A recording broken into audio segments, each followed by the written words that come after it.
Senator Terry Wanzek, who represents District 29, Jamestown, one of our go-to sources here in the legislature. And we're in the middle of the legislative session, a lot happening, so good time to catch up with him. Terry, how are you? Doing fine, Scott. You having any say on what's going on getting ready for the next planning season, or are you just all legislature all the time? Well, thankfully, I have some good partners back home who are covering for me, and they always remind me, of how hard they're working and trying to make me feel guilty, for sure. It's no easy feat here either, though. You guys are working pretty hard here, aren't you? No, and I gotta honestly say my partners are very supportive of me being here, and I think they appreciate that I'm looking out for our industry and being a voice for agriculture. Yeah, you sure are. Talk a little bit about what's required this session related to being a voice for agriculture. What are the big issues for you? Well, excuse me, I'm struggling a little bit with my throat here. I don't know if it's dry or what, but definitely infrastructure in our area. Western Stutsman County, we've been experiencing a lot of flooding. There's some phenomenon going on, even though we haven't had real bad winters this winter and last winter. Water bodies of water are rising and roads are being, endangered and in some spots even water going over the road. So it's been infrastructure that I hear a lot about. As a matter of fact, I hear about that as probably as much as property tax. What more needs to be done? What are we not doing enough or doing well enough? Well, it takes resources, with inflated costs, and just like any other industry or even in farming, the costs have gone way up, and it takes a lot of resources to do that. And hopefully, as Senator Weber said, we're focusing on bringing the full motor vehicle excise tax into the DOT budget and targeting some of that money for rural infrastructure, which is vitally important to our two major industries. I always like to remind people that most of the wealth we deal with in this legislative session is coming from rural areas. North Dakota economy depends on rural roads. That's a good point, though. When you talk about the dollars generated are coming from, obviously ag land, or energy. And energy with oil and gas and coal and everything else. You're right. You don't see oil wells downtown Bismarck or cornfield in Main Street, Fargo. It's out in the rural area where our wealth is created, the majority of it. Where does the motor vehicle tax go now? What's that fund? Well, previous to last session, 100% of it went into the general fund. And historically, the history of the motor vehicle excise tax used to be dedicated more towards roads, and during the 80s, I believe, is when it happened. They were squeezed harder, tight on general fund dollars, so it was put into the general fund. And just this last session, we were able to put half of it in. We're proposing that we put the full amount in, and what we don't dedicate to bridges or townships and counties will also provide some extra funding for the Department of Transportation in the flexible fund. That's a new fund we've created in DOT that allows the DOT to work more collaboratively with counties and townships. With a lot of the federal dollars and the other state tax dollars, they're limited to the state highway and the federal highways. Talk about some of the other priorities you have this session. I know animal agriculture's come up again. You've done some work on that in previous sessions, but talk a little bit about what still needs to be done in that regard. Well, I understand there's two bills that could have an impact on animal agriculture, 2174, which is dealing with setbacks of feedlots and animal agricultural type projects.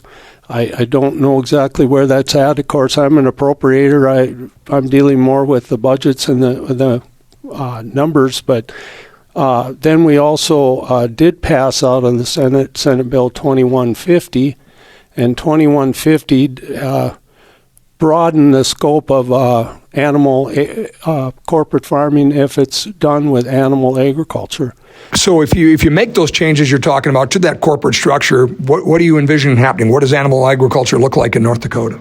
Well, I'm hopeful it will draw more investment. It has to be structured in the sense that you can get people interested to invest and know that their investment is limited, to the risk of that farm.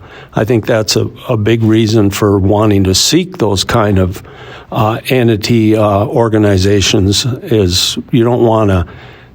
Say our farm, TMT Farms invests, we're willing to, say, risk $1 million, but we don't want to risk our whole farm.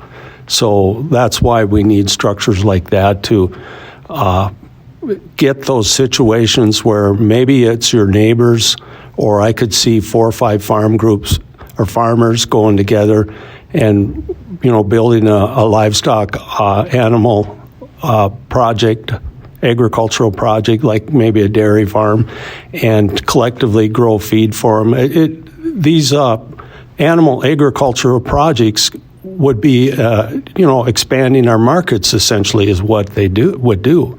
I mean, if we can run our corn through an animal and get milk or meat or raise the values and keep it here, that's what we're after. And then you got a better deal on the basis because you're not shipping it as well. Right. Yeah. Well, for so many years we depended all on outside markets. We've done, I think, a good job, and we'll continue to do that. Is to find and build those markets where we can add the value to it instead of shipping out. We will ship out bread or ship out noodles or what have you, or with corn, ethanol and dried distillers grains. And we're trying to add value to what our farmers grow. Another good example of that, you've been a strong proponent of getting carbon to North Dakota so it can do enhanced oil recovery, so it can allow the coal industry to thrive, to have options for sequestration. There's actual ethanol plants that have sequestration available right now. All of that is like the mother of all value-added projects for North Dakota agriculture. And correct me if I'm wrong, that's how corn prices move up, right? Yeah, you're not wrong. You're correct. I do have a bill that establishes a production incentive program for ethanol plants who need to move towards the direction of trying to reduce their carbon. This is not a dispute with me about the legitimacy of global warming or climate change and all that. This is a business decision that in my mind, that I'm arriving at. If we are able to reduce this carbon score of ethanol, it would open us to a huge new market called sustainable aviation fuel. And our current U.S. market for ethanol is around 15 billion gallons. The sustainable aviation fuel market within our own country is 20 billion more gallons. And globally, it's in the hundreds, 200 billion gallon market. And the only way we're going to get there is if we figure out a way to reduce our carbon score with ethanol. And other countries are doing it. Brazil's doing it. They'll eat our lunch if we don't make an effort to try and help our ethanol industry. And that ethanol industry has got 60% of our corn market, so it's very important to our North Dakota farmers or corn growers. You're also an appropriator, and if I'm not mistaken, there's a whole lot more asks in the amount of dollars versus the available funds. The project you're talking about would bring more funds into the coffers. Right. There was a new study released today. $32 billion has come from oil and gas to go all across North Dakota. It's set to go into terminal decline without that carbon. So obviously it's needed to continue to fill those coffers, and you already got a situation where, tell me about the numbers. How many more dollars are requested than actually are going to be appropriated? Well, I have a sheet here for you to take a look at, but right now, if you look at all the bills that have been introduced and the request of all the legislators within the House and the Senate, right now we're $3.1 billion in the red. So we're going to have to find, the job is going to be intense to have to figure out what we can't do and what we can do. Everybody has their own project or pet project that they want to push, and unfortunately, we can't do it all, so we're going to have to do a lot of hard work in prioritizing those that we do go forward with. Last question I want to ask you is just a little bit about the future of agriculture. You've been a big supporter of Grand Farm, a lot of innovation happening there. What most excites you about the future? What most excites you about some of the things being talked about every day and researched at Grand Farm? Well, I often think of my grandpa, and if he was alive today, how amazed he would be at the tools we have today and the technology we have. And so I can only imagine, I just in my lifetime, seeing the exponential changes and advancements to even understand or envision what the future will hold. But I definitely believe there will be a lot of autonomous agriculture, not just with tractors and combines, but even trucking. And we did have the Upper Great Plains Transportation Budget, and they are looking also for some help and funding, and doing autonomous studies with trucking.